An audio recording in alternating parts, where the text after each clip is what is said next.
The terminal buzzed with the familiar rhythm of travel. Rolling suitcases clicked against the tiled floor, voices layered over the announcements, echoing from the overhead speakers, and the scent of burnt coffee drifted from the nearby cafe. It was just another ordinary afternoon in an American airport where hundreds of travelers hurried toward gates, each with a private destination, a private story. Among them was Clare Donovan.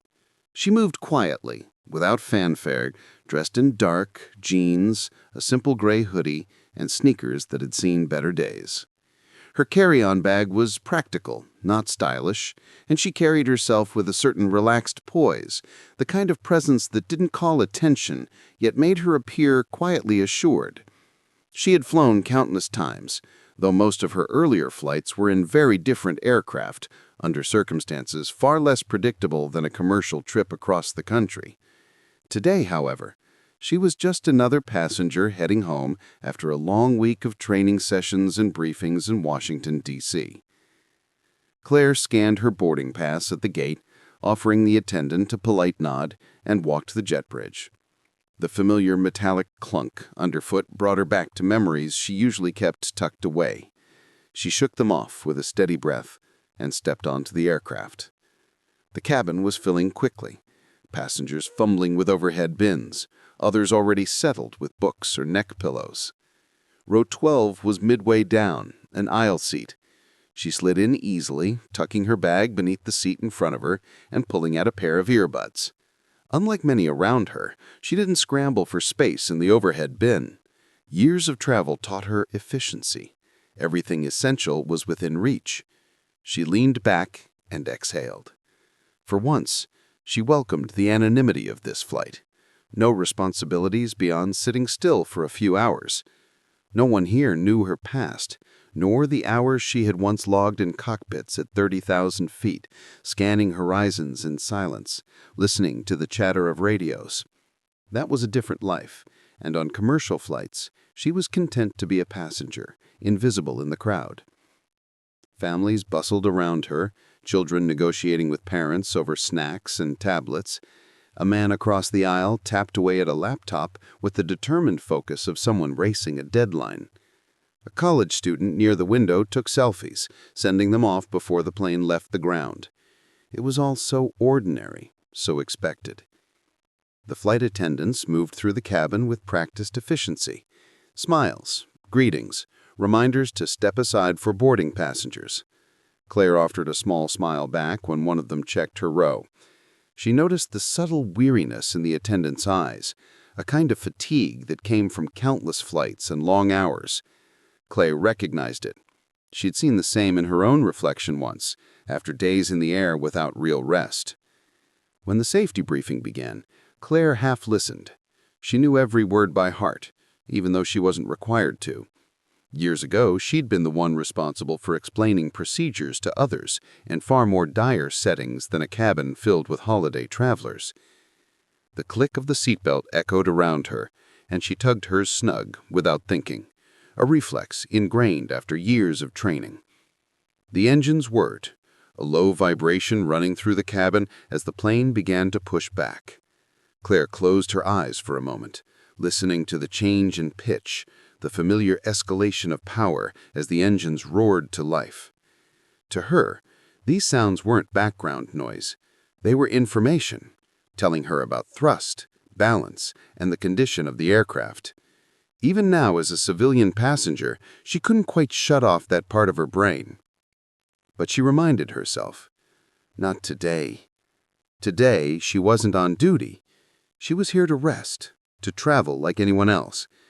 She slipped her earbuds in, letting soft music drown out the mental analysis. As the aircraft taxied to the runway, a child squealed excitedly near the back, pressing his face to the window. The college student groaned dramatically, already annoyed by the noise. Claire smirked faintly. The ordinary dynamics of strangers packed into a metal tube, all tolerating one another for the sake of reaching somewhere else. The captain's voice came over the intercom, calm and steady. Ladies and gentlemen, welcome aboard Flight 482. We'll be heading westbound this afternoon with an estimated flight time of just under 4 hours. Weather looks favorable, and we should have a smooth ride from most of the way.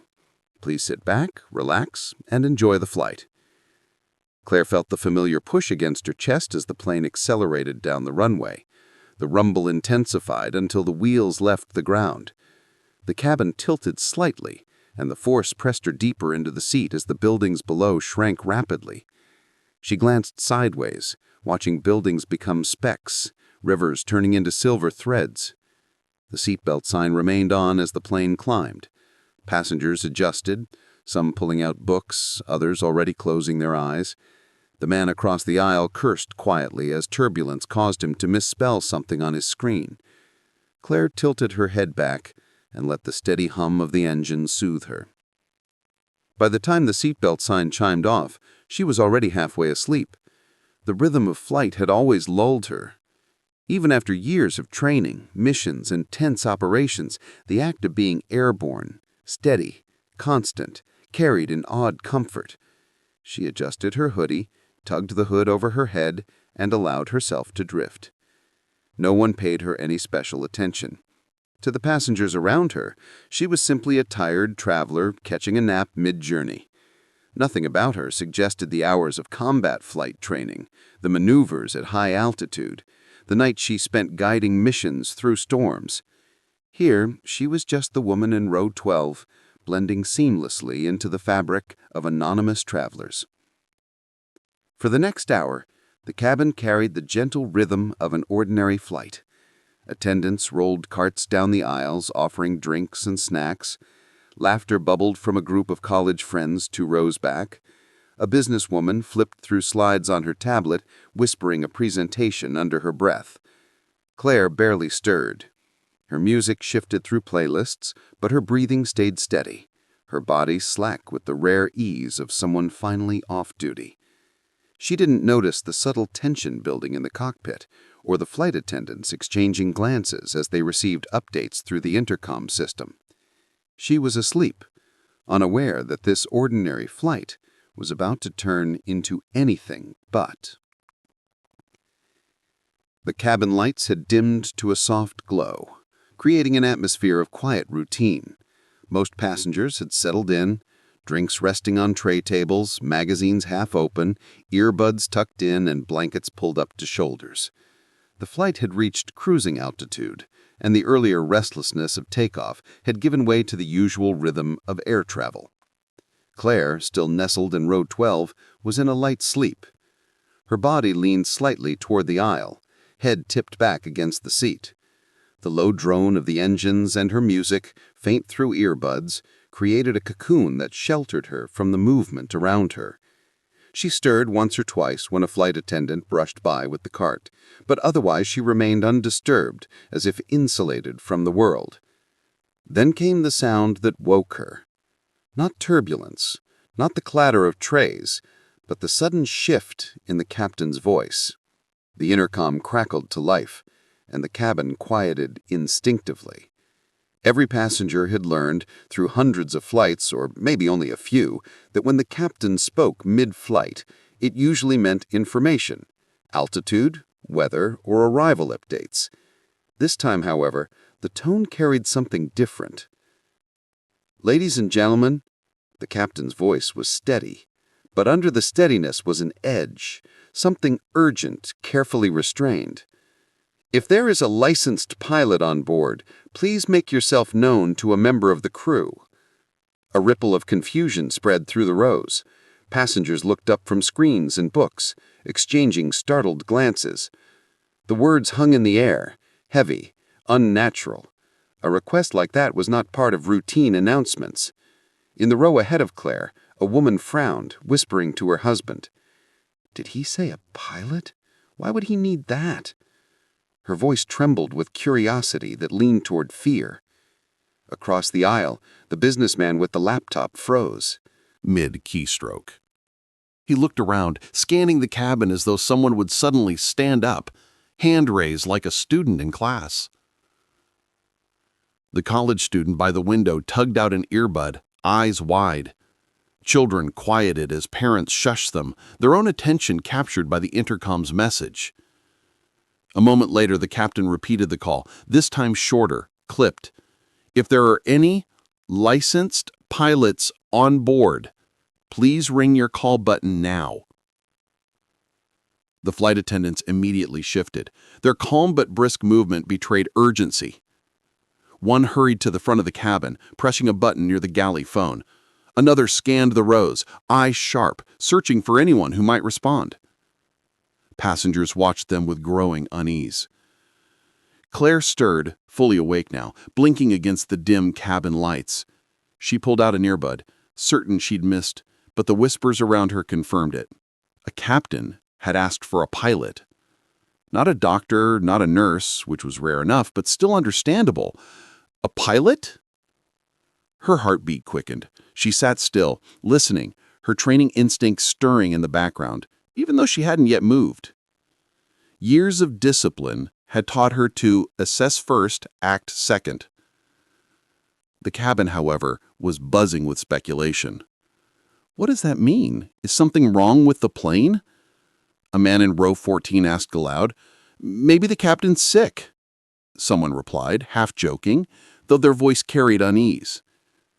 The attendants hurried back down the aisles, eyes darting left and right. Their movements were polite but clipped, the kind of efficiency designed to mask urgency without alarming passengers. Yet the passengers could tell this was not normal. Claire's mind shifted into quiet calculation. She knew scenarios where such a call might be made: a sudden medical emergency in the cockpit, an incapacitated crew member, a technical situation where backup was needed. None of them were ordinary, but all of them were serious. Still, she stayed silent, her identity hidden for the moment. She wanted to see how the crew handled it, how immediate this situation appeared. She could tell by their pace and the captain's tone, this wasn't a drill. The businessman across the aisle leaned into the aisle, flagging down a flight attendant as she passed. "What's happening?" he demanded, his voice louder than intended. "Why does the captain need another pilot?" The attendant's professional smile flickered briefly, betraying strain. "We just need to verify if any passengers on board have flight experience," she said carefully, moving past before further questions could trap her. Her response did little to ease nerves. Children's questions rose. "Mommy, what's wrong? Daddy, are we going to crash?" Parents tried to soothe them with quiet assurances, though their own eyes betrayed uncertainty. The intercom chimed again, not from the captain this time, but from a flight attendant. "Ladies and gentlemen, please remain calm. We're requesting this information purely as a precaution." Precaution. The word was meant to soothe, but to the seasoned ear it was a buffer word chosen precisely because the real details couldn't be shared openly. Claire recognized that immediately. It meant something significant had occurred, something the crew was trying to manage without stirring panic. She adjusted her seat upright, tugging her hoodie back. Her mind, sharpened from years of training, clicked into quiet readiness. Though she had promised herself she was done with the high-pressure roles, that part of her never truly left. From her vantage point in row 12, she could see one of the attendants crouched beside a passenger in row 8, speaking quietly. She couldn't hear the words, but she saw the shake of the passenger's head, the apologetic shrug. No, not a pilot? The attendant moved on, asking others discreetly. The businessman across the aisle shook his head emphatically when asked, though he muttered afterward, "I've flown a Cessna once or twice." "That doesn't count, right?" It didn't, Claire thought silently. Not here, not at this altitude, not with hundreds of lives on board. She was beginning to sense the urgency herself now. If the captain had asked twice and the attendants were combing the cabin, the situation was real. She weighed her choice carefully. Revealing herself meant explaining who she was, what she could do, and why she could be trusted. To passengers, she was just a woman in casual clothes, half asleep moments ago. To the crew, however, her credentials would matter. For now, though, she sat still, Her eyes followed the attendants, her ears tuned for the intercom. She needed one more confirmation before stepping forward. And then it came. The captain's voice returned, tighter this time. The control beginning to fray. I repeat, if there are any licensed pilots on this aircraft, please identify yourselves immediately. The words struck through the cabin like a blade. Passengers shifted uncomfortably, their nervous energy rising. Whispers turned into audible questions. Someone near the back asked bluntly, "Is the plane in trouble?" The attendants, still calm on the surface, moved faster. One pressed the intercom and repeated the reassurance. But even that voice cracked, betraying strain. Claire felt the change like a physical shift. The balance of the flight, ordinary, predictable, anonymous, was tilting. She inhaled slowly, steadying herself, the way she had countless times before entering a cockpit under pressure. She had hoped to remain unnoticed this trip, to be nothing more than the woman in row 12. But the situation was unraveling, and she knew, as surely as she knew her own heartbeat, that this wasn't going to pass without her. She sat forward in her seat, earbuds coiled into her pocket, eyes locked on the nearest attendant, moving quickly down the aisle.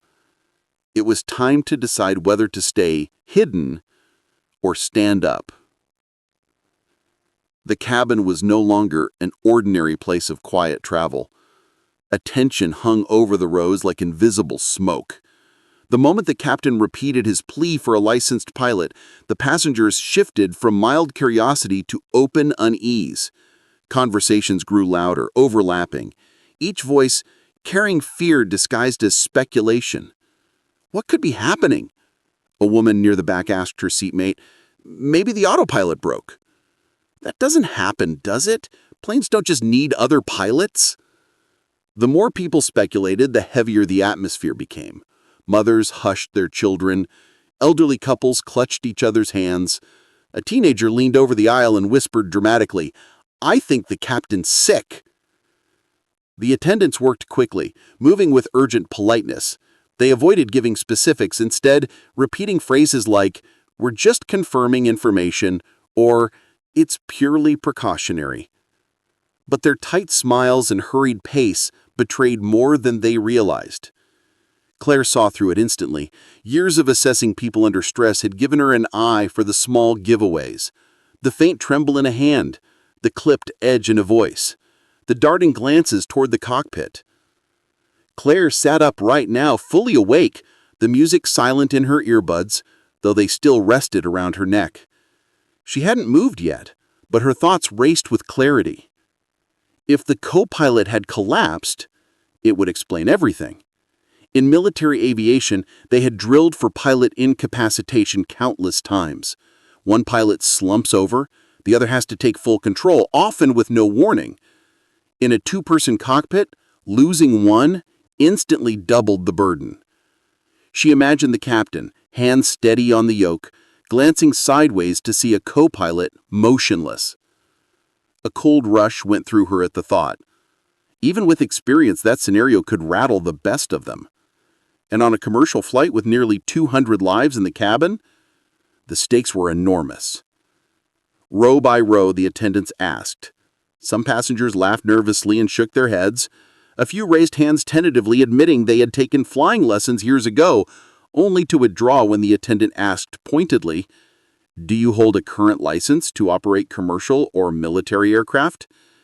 The answer, of course, was no. Claire watched them move closer, her pulse quickening. She hadn't planned to reveal herself, not yet. But the longer she waited, the more urgent the captain's voice sounded. His third announcement had carried that edge of strain, the mask of calm beginning to crack. The attendant in her aisle reached row 10. Crouching beside a man who admitted, "I flew recreationally, but it's been years. I wouldn't know what to do with something this size." She offered a tight smile and moved on. Claire leaned back in her seat, staring at the fabric of the headrest in front of her. The decision pressed heavier with every second.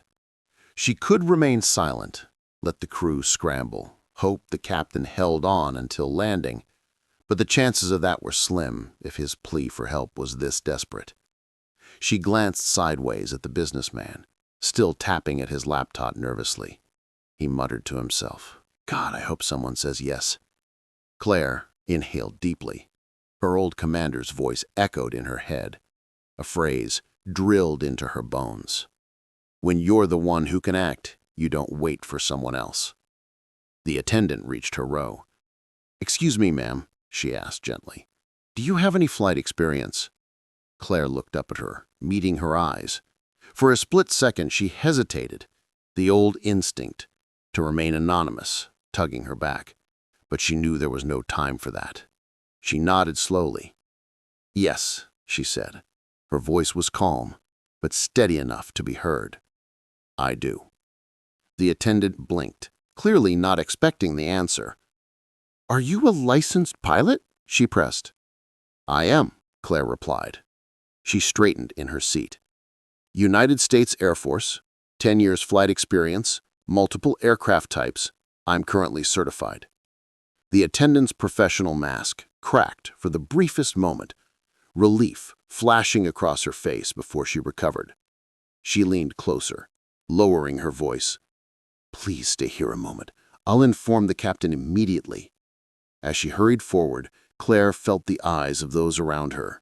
The businessman across the aisle froze, his laptop forgotten, staring at her as though she had just transformed into someone entirely new. The college student at the window leaned forward, whispering, "She's a pilot," loud enough for 2 rows to hear. Within seconds, whispers spread, row by row.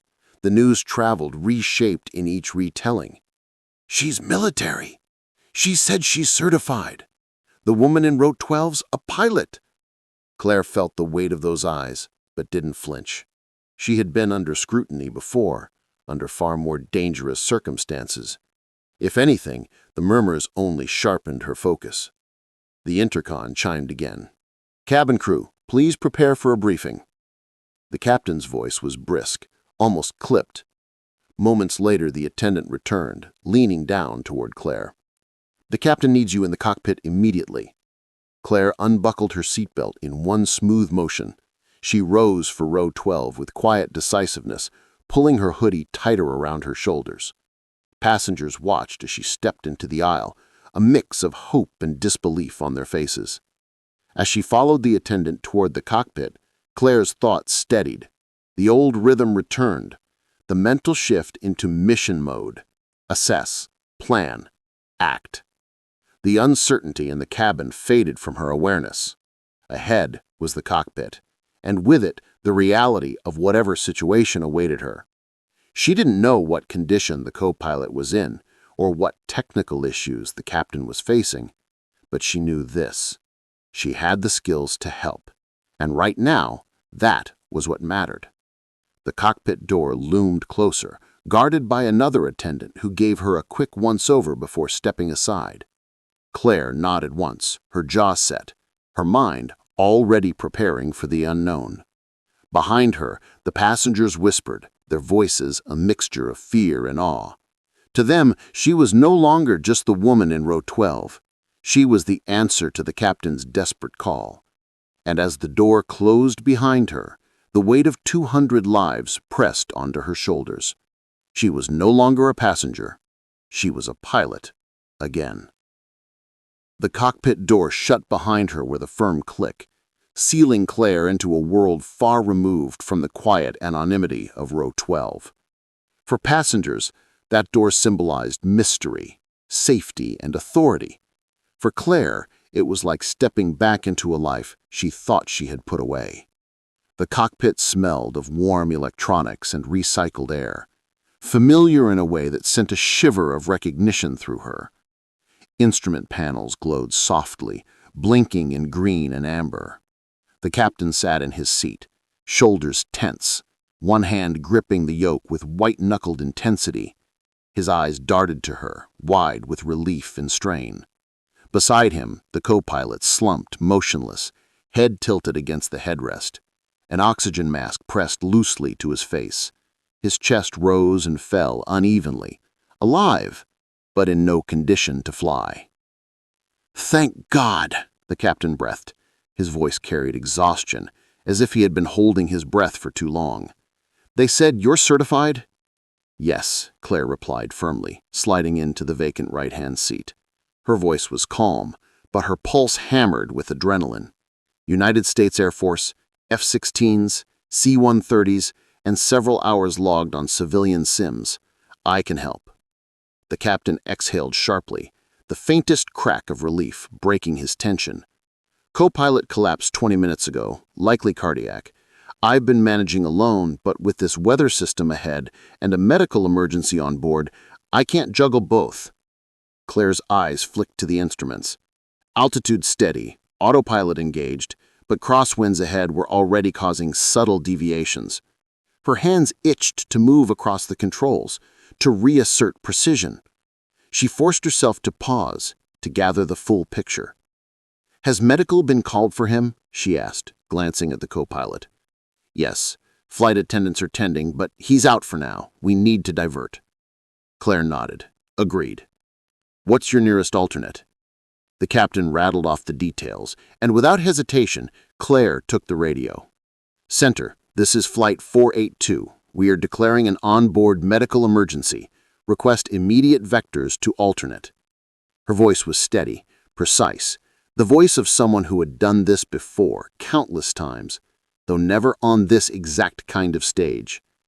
Air traffic control immediately responded, issuing headings.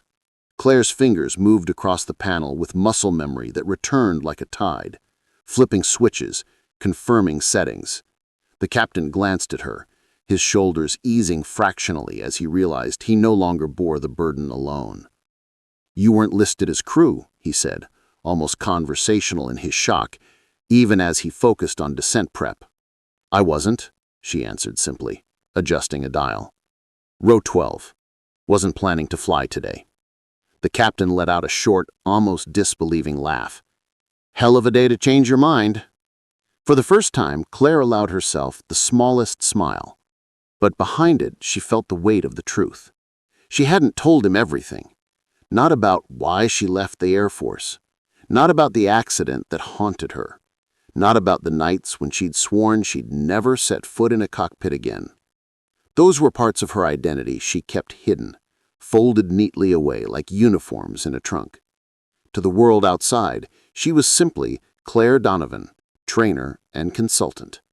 But here, with a roar of engines surrounding her, and a captain leaning on her presence, she was Captain Donovan again. The intercom chimed again. A flight attendant's voice filled the cockpit. "Captain, the cabin is growing restless. They're asking questions." "I'll make an announcement," the captain replied, reaching for the handset. But Claire touched his arm. "I'll do it," she said softly. He blinked at her, then nodded. Claire took the handset, pressing the button. The cabin fell silent. On the other side, as her voice carried through the speakers, "Ladies and gentlemen, this is Clare Donovan speaking. Some of you may have seen me leave Row 12. I am a licensed military pilot, and I am assisting the captain. We do have a medical situation on board, but the aircraft is under full control. We'll be diverting to the nearest suitable airport, and everything is being handled. Please remain calm and follow the crew's instructions." Her words rolled through the cabin, steady and deliberate, crafted to cut through panic. In Row 12, where her seat now sat empty, passengers looked at one another with dawning relief. The businessman who had once muttered nervously shook his head in amazement. The college student at the window whispered, "She really is a pilot." In the cockpit, Claire hung up the handset. The captain gave her a look, respect mingled with curiosity. "You've done this before," he said. "Yes," Claire answered simply. But even as she spoke, the weight of her hidden identity pressed against her. Few knew the real reasons she had left the Air Force, the classified missions that had ended with close calls, the loss of a wingman she couldn't save. The long nights staring at ceilings, replaying decisions she would never undo. Flying had once defined her entire life, but it had also taken parts of her she could never reclaim. And yet here she was, slipping seamlessly back into the role, as though she had never left. The aircraft rocked slightly in turbulence, snapping her back to the present. Claire's hands steadied the controls instinctively. The captain glanced at her, saw her composure, and nodded approvingly. "You've got this," he said. She didn't answer. She didn't need to. Her focus was absolute now. The irony wasn't lost on her. She had boarded as a passenger, hoping to be invisible, to leave behind the identity that had once consumed her. But when the call came, that hidden identity was exactly what the flight needed. And for the first time in years, as her hands guided the aircraft through a bumpy patch of sky, Claire felt something stir deep inside her. Not fear, not guilt, but a reminder of who she truly was when it mattered most. Her hidden identity wasn't just hidden, it was alive. The cabin of Flight 428 had settled into a tense silence after Claire's announcement. Her voice, steady and confident, had reassured many, but the weight of what she had revealed hung thick in the air. The woman in row 12 who had boarded, quietly hoodie drawn, eyes closed against the world, was no longer invisible. She was now the focal point of 200 strangers' hopes. Behind the cockpit door, Claire focused entirely on the task at hand. The captain had briefed her quickly. The co-pilot's condition was worsening, though he was still breathing with oxygen support. Medical staff would meet them on the ground, but the descent and landing would fall heavily on the captain unless Claire carried more of the load. She leaned slightly forward in her seat, studying the glowing instrument panel. "You've been managing alone for 20 minutes, she asked. The captain nodded, his jaw tight. "Autopilot's doing its job, but I need someone monitoring. Turbulence is picking up ahead, and ATC wants us down sooner rather than later. I can't do both." Claire absorbed the information swiftly. Her training had drilled her to handle chaos in increments. Gather, assess, act. She could see the strain in the captain's posture, the slight tremor in his left hand as it hovered near the throttle. He was holding steady, but the burden of flying solo with a full cabin and a sick co-pilot had pushed him to the edge of endurance. "All right," she said evenly. "I'll take monitoring and comms. You focus on flying. I'll back you on corrections." The captain gave a curt nod, relief flickering in his expression. Without hesitation, she reached across the panel, adjusting settings with practiced ease. Fingers flicked over knobs, checking altitude, reviewing the diversion vectors issued by ATC. Her voice slipped into a professional cadence as she keyed the mic. "Center, Flight 482, confirming vectors to alternate? Descending at your discretion?" The response came swiftly, clipped and efficient. "Flight 482, roger. Descend and maintain flight level 240. Expect approach vectors in 15. Claire repeated the clearance, adjusting the autopilot dial smoothly. The aircraft responded with a gentle shift, beginning its gradual descent. The captain exhaled again, tension bleeding from his shoulders. He glanced at her, the faintest trace of gratitude in his eyes. "Feels like I got my right hand back." Claire didn't respond with words. She simply nodded, her focus laser sharp. On the panel, her presence alone was answer enough. Meanwhile, in the cabin, passengers strained to understand what was happening. Most had caught her announcement, but with no further updates, whispers filled the silence. "She sounded calm," a woman in row 20 whispered, "like she knew exactly what to do." "Air Force," she said. Another replied. "That's serious, right? Not just a hobby pilot?"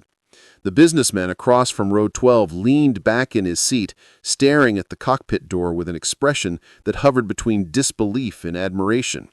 "Imagine that," he muttered to no one in particular. "All this time she was sitting there like the rest of us, and now—" Children quieted, sensing the shift in the adults around them.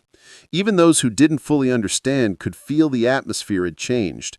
The panic that had bubbled earlier began to settle into something steadier. Cautious trust. Back in the cockpit, turbulence rattled the plane. The nose dipped slightly before stabilizing. Claire's hand shot instinctively to the yoke, not to override, but to steady. A silent reassurance to the captain that she was there. "You've flown heavies before?" he asked through clenched teeth, adjusting for the crosswind. "C's," she confirmed. "Different handling, but the principles translate." He gave a quick nod. "Good enough." She didn't tell him she'd logged more hours than she cared to count, that she'd flown through storms over the Middle East with radio chatter blaring and ground fire waiting below. She didn't mention that her hands remembered every control instinctively, even after years away. This wasn't the time for stories, it was the time for action. As they continued descending, she monitored engine readings, cross-checking against approach data. Her calm, steady voice relayed details to ATC. The controller on the other end sounded reassured by the professional cadence, not the panicked tones of a crew under duress, but the clipped precision of someone who belonged at the controls. Flight 482. Expect vectors for runway 27. Winds variable at 12. Light rain in the vicinity. Emergency services will be standing by. Claire acknowledged and turned to the captain. We'll be stable on 27. Winds are within tolerance. Nothing we can't handle. The captain cracked a brief smile despite the tension. You sound like you said that before. More times than I can count. The aircraft shuddered again as the turbulence thickened. Claire steadied herself, eyes darting between instruments and horizon.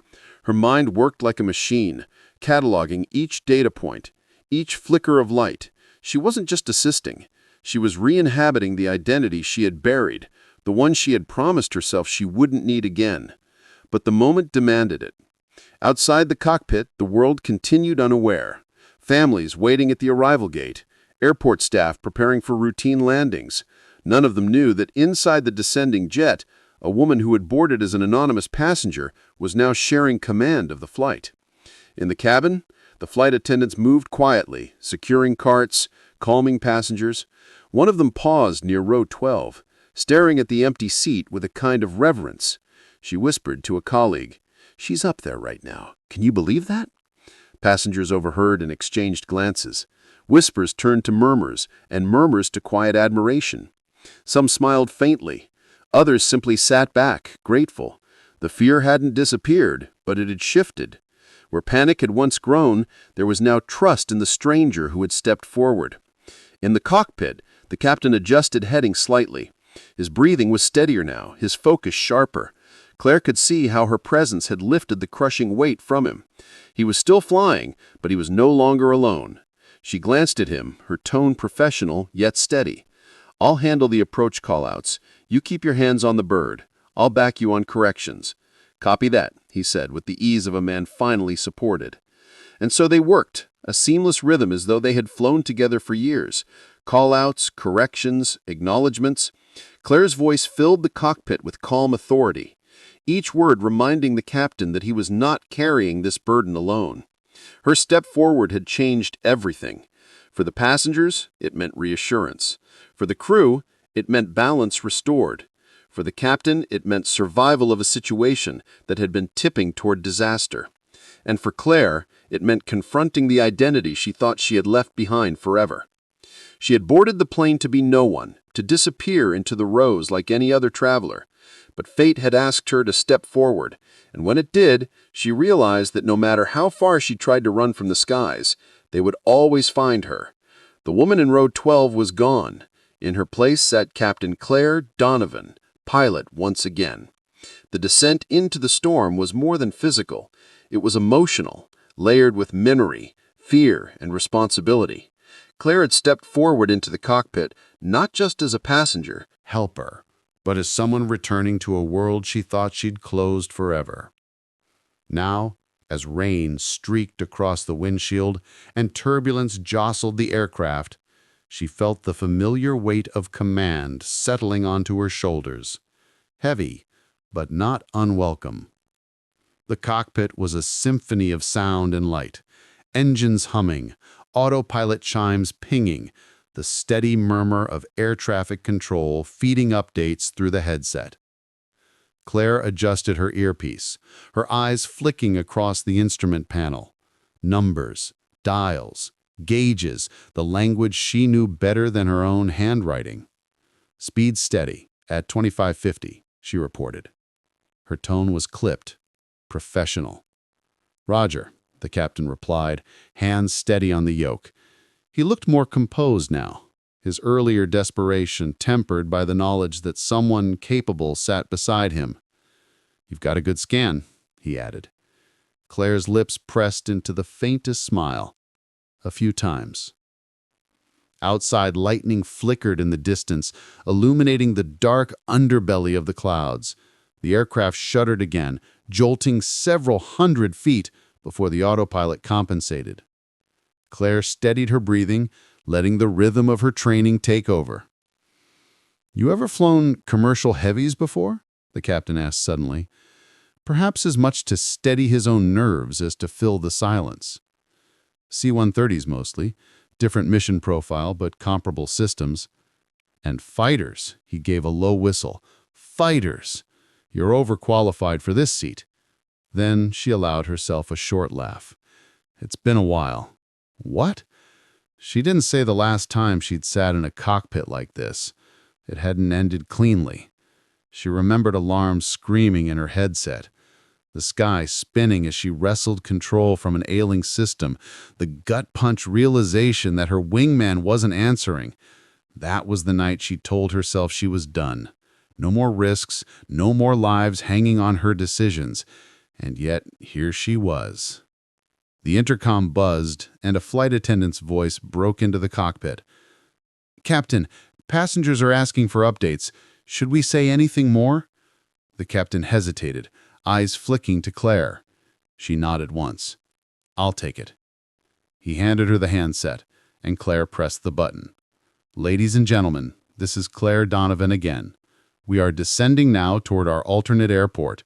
Conditions are being managed carefully, and the captain and I are working together to ensure a safe landing. Please keep your seatbelts fastened. Cabin crew will assist you with anything you need." The calm cadence of her voice spread through the cabin like a bomb. Passengers sat back a little straighter, reassured by the confidence of someone who spoke not with uncertainty, but with authority. They didn't know her past, but they trusted her now. Hanging up, she returned her attention to the instruments. "Descend through 14,000, she noted. "Speed within limits." The captain glanced sideways, studying her briefly. "I have to ask, why row 12? Why not still in the cockpit day after day?" Her fingers hovered over the throttle. Adjusting slightly, she kept her eyes forward. "Sometimes the sky takes more than it gives back," she said quietly. He didn't push further. The cockpit was a place for precision, not confession. But her words hung there, a glimpse into the truth she rarely shared. ATC broke the silence. "Flight 482, turn left, heading 2550, descend to 6,000. Expect vectors for final." Claire acknowledged, her voice crisp as she relayed the commands. She and the captain worked seamlessly now, each movement mirrored, each call-out confirmed. They had become a team in less than an hour. Necessity forging a bond stronger than months of routine flying could. The rain thickened, pelting against the windshield. Wipers swiped rhythmically, barely keeping pace with the downpour. The runway lay ahead, somewhere beneath the sheets of water and cloud, invisible for now. Claire leaned forward, eyes narrowing. "Keep your scan up," she reminded softly. "Trust the instruments. We'll break through soon." The captain nodded, his breathing steady. Her words anchored him, kept his focus sharp. He wasn't alone anymore. In the cabin, passengers felt the turbulence and clutched armrests, whispering prayers or holding hands. But many remembered her voice, the assurance she had given them. A woman in row 12 who had risen unassuming and calm when the captain called. Their fear hadn't vanished, but it was tempered by belief in her presence. In the cockpit, Claire's hands moved swiftly across the panel, adjusting altitude, confirming glide path. The airport appeared faintly on the navigation screen, a beacon pulling them in. "This is it," she murmured. "Approaching 5." The captain exhaled, gripping the yoke firmly. "Let's bring her home." Claire placed one hand lightly on the controls, steady, reassuring. The storm outside might rage, but inside the cockpit, calm had returned.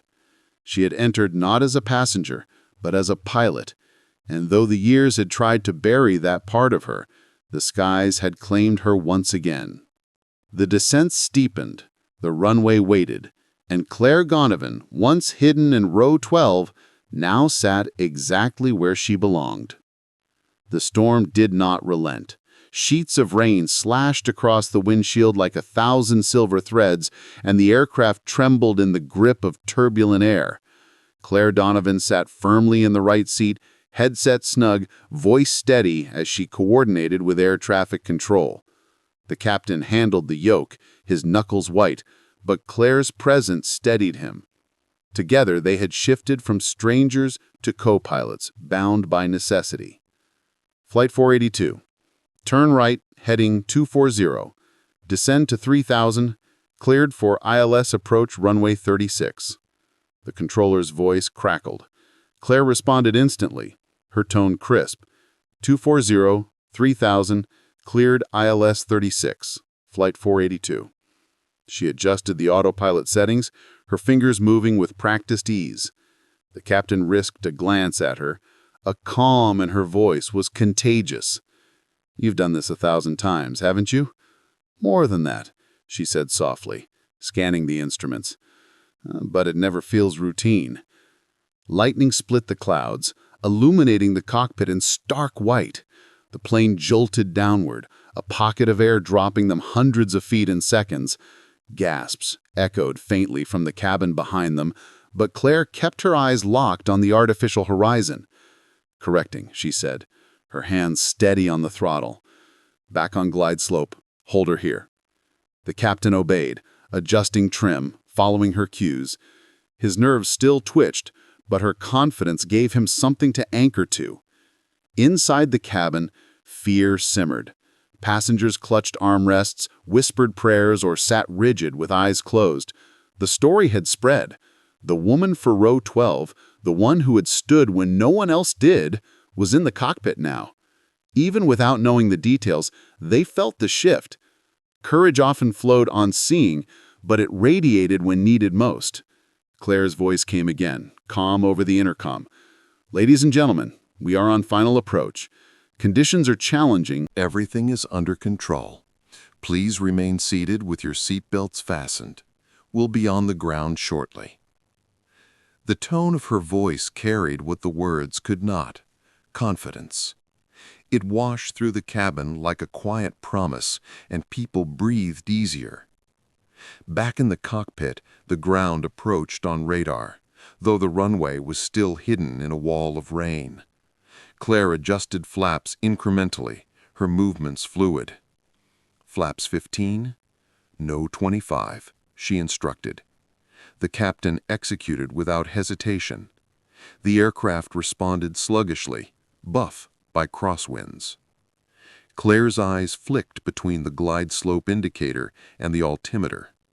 Precision was everything now. At this stage, even small deviations could snowball into disaster. "You're drifting right," she warned, her voice low but firm. "Correct with rudder." "Good. Hold it steady." The captain obeyed, sweat beading on his forehead. "You're a natural commander," he muttered. "Not command," she corrected softly. "Just survival." The storm roared, rain hammering the fuselage like an unrelenting drum. Visibility was nearly zero, the runway lights still swallowed by cloud and water. Claire leaned forward, scanning, willing them to appear. "Altitude 1,000, she called. "On glide path. Keep her centered." The captain's breathing quickened. His grip on the yoke was iron, his muscles tense. Claire noticed and reached out, steadying the controls with her left hand.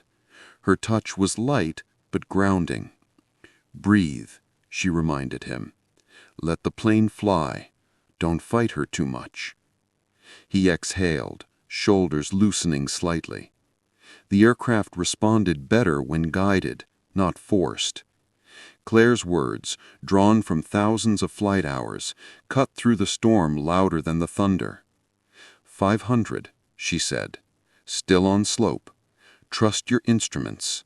The runway is there, even if you don't see it yet." The cockpit felt suspended between chaos and calm, storm and steel. The co-pilot remained unconscious, still slumped to the side. But the partnership that mattered now was between Clare and the captain. Then, faint at first, two lights pierced the storm. Clare leaned forward, her heart tightening.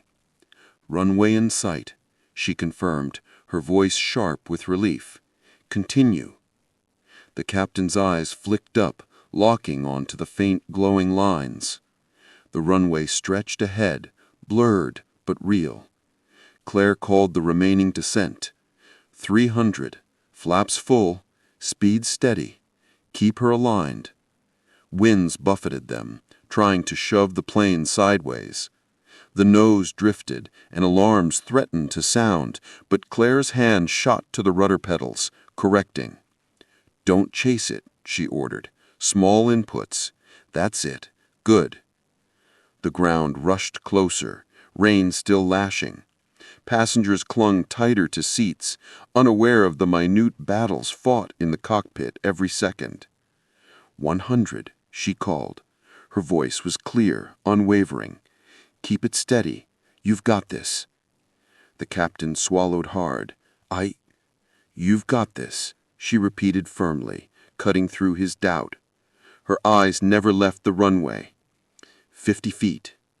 The lights of the runway glowed brighter now, shimmering in the rain. The nose dipped slightly. "Flare," she commanded. The captain pulled back gently. The aircraft's massive frame obeyed, nose lifting, descent rate easing. The wheels hovered feet above the slick asphalt. Then contact. A heavy thud reverberated as the landing gear met the runway. The tires sprayed water in twin jets. The aircraft bounced slightly, then settled. Clare pushed the throttles to idle, her hand guiding without hesitation. "Reverse thrust," she ordered. The captain complied, engines roaring in reverse. The plane slowed, vibrations rattling the cabin. Clare's eyes darted to the airspeed. 70 knots, 50, 30. Finally calm, the aircraft slowed to a crawl. Rain still streaming, engines humming down. They had made it. In the cabin, silence reigned for a heartbeat. Then, as the realization rippled through, applause broke out. It was hesitant at first, then swelling into a thunderous ovation. Relief, gratitude, awe. Every clap carried all of it. The captain exhaled heavily, his hands trembling now that the danger had passed. He turned to Clare, eyes wide. "If you hadn't been here—" She shook her head, cutting him off. "We were both here. That's what matters." But inside she knew. Her instincts, her training, her refusal to falter, those had carried them through the storm. The aircraft taxied slowly, guided to safety. The storm still raged outside, but inside peace had returned. Passengers held each other, tears streaming, some whispering prayers of thanks. And though few of them would ever know the depth of what happened in that cockpit, they would always remember the calm voice, the unseen hands that brought them home. Clare removed her headset, leaning back finally. The adrenaline ebbed, leaving exhaustion in its place. She looked once more at the rain-slicked runway and closed her eyes briefly. For years she had told herself she was done with flying, done with responsibility. But tonight had reminded her of a truth she couldn't escape. She would always be a pilot, and when the skies called, she would answer. The engines wound down to a low hum as Flight 482 rolled slowly across the drenched tarmac. The storm still lashed the fuselage with sheets of rain. But inside the aircraft, there was a quiet unlike anything that had existed earlier in the night. The passengers, moments ago bracing for disaster, now sat in stunned relief. Some whispered thanks to God, some clutched hands, and some simply stared ahead, unable to process that they were alive because one passenger in row 12 had stood when the captain's desperate question filled the cabin. Clare Donovan sat back in the co-pilot's seat, her headset resting around her neck. Her hands, so steady during the storm, finally trembled in the aftermath. She kept them folded on her lap, grounding herself in silence as the aircraft taxied toward the gate. The captain exhaled beside her, every ounce of tension in his body finally beginning to drain. "You saved this flight," he said, hoarsely, breaking the silence. His voice cracked in a way he had not heard before. Gratitude mixed with disbelief. Claire shook her head, her eyes fixed on the shimmering lights of the terminal through the rain. "No," she corrected softly. "We saved it together." The captain wanted to argue, but her tone left no room. She wasn't one to seek recognition. He realized she was someone who answered when the skies demanded it, then stepped back into the shadows. Behind them, a flight attendant poked her head into the cockpit. Her eyes glistened with tears that hadn't fallen. "The passengers, they're applauding. They know something happened. They don't know the details, but they know." Claire glanced back. Indeed, faint clapping echoed forward, hesitant but real. People needed to release their relief, to express gratitude the only way they could. The captain leaned back in his chair, shoulders heavy with exhaustion. "You should let them know who you are. They deserve to know." But Claire only offered a faint smile. "That's not why I stepped forward. They don't need to remember me. They just need to remember they made it home tonight." The words struck him. She had no interest in glory, only in ensuring strangers survived. It was a rare kind of humility, forged not in pride, but in purpose. The aircraft came to a final halt at the gate. Ground crews swarmed outside, their rain-slicked jackets glowing under floodlights. Emergency medical teams rushed to the forward door, summoned earlier for the stricken co-pilot, who remained unconscious but stable. Paramedics carefully eased him from the cockpit, their voices hushed but efficient. Claire slid from her seat, standing quietly as the medics worked. Her body ached from tension, her mind already retreating into the quiet corner she knew well. She didn't wait for praise.